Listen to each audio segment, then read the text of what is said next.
Telugu cinema ఇండస్ట్రీలో ప్రతి ఏడాది కొంతమంది టాలెంటెడ్ డైరెక్టర్లు ఎంట్రీ ఇస్తుంటారు. అయితే వాళ్ళు హిట్ కొడితే వెంటనే ఇంకో సినిమా చేయాలన్న ప్రెజర్ కూడా ఉంటుంది. కానీ కొంతమంది దర్శకులు చాలా కాలంగా అప్డేట్ లేకుండా కనిపించడం లేదు. ఇప్పుడు అలాంటి డైరెక్టర్ల గురించి ఒకసారి చూద్దాం. చంద్రశేఖర్ ఏలేటి అయితే అనుకోకుండా ఒకరోజు ఒక్కడున్నాడు లాంటి ప్రత్యేకమైన సినిమాలతో గుర్తింపు తెచ్చుకున్న ఏలేటి గత కొన్ని సంవత్సరాలుగా రెగ్యులర్ గా సినిమాలు చేయడం లేదు. 2021లో నితిన్ హీరోగా చేసిన చెక్ అనే సినిమా ఆయన చివరిది. అప్పటి నుంచి ఇప్పటి వరకు కొత్త సినిమా ప్రకటించలేదు. కృష్ణవంశీ ఒకప్పుడు హిట్ మీద హిట్ ఇచ్చిన కృష్ణవంశీ గారు కూడా చాలా కాలంగా సక్సెస్ చూడలేకపోతున్నారు. 2023లో వచ్చిన రంగమార్తాండ సినిమా బాక్సాఫీస్ వద్ద ఫెయిల్ అయింది. ఆ తర్వాత కొత్త సినిమా ప్రకటించలేదు. వంశీ పైడిపల్లి 2019లో మహర్షి సినిమా సూపర్ హిట్ అయింది. కానీ ఆ తర్వాత తెలుగులో ఆయన సినిమా ప్రకటించలేదు. 2023లో తమిళంలో వారిసు చేశారు. కానీ ఇప్పటికీ తదుపరి సినిమాపై అప్డేట్ లేదు. సురేందర్ రెడ్డి అతనొక్కడే కిక్, రేసు గుర్రం లాంటి హిట్ సినిమాలు చేసిన సురేందర్ రెడ్డి చివరిగా అఖిల్ సినిమాను 2023లో విడుదల చేశారు. అది డిజాస్టర్ అయ్యాక ఆయన తదుపరి ప్రాజెక్టు గురించి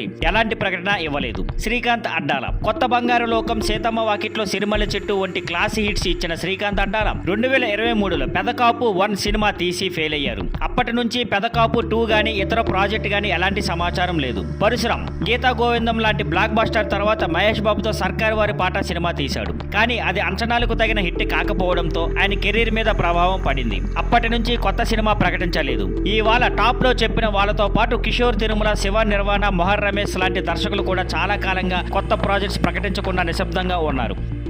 thank you for watching. Please like, share and subscribe.